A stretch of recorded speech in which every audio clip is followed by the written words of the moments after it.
So যে গানটা সবসময় গাই সেটা গাবো না অন্য কোনো গান গাবো? অন্য একটা গান।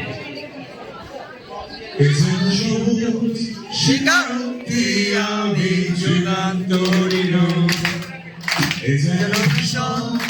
আছে বাবার আমি বিজয়ী নই শুধু একটাই আশামি দুঃখে জড়িয়ে রব সাথী জীবন তোমায় নিয়ে কোনো এক নিঃসঙ্গ রোদে নারাদে দেখছি প্রিয়তমা তোমার চোখে মিষ্টি হাসি কোনো এক দুঃশব্দ শোনাইলে পাতে নিভে গেলে করেছি তোমার হাতে ঘরে কিছু শব্দ মনে ডেকেছি তোমার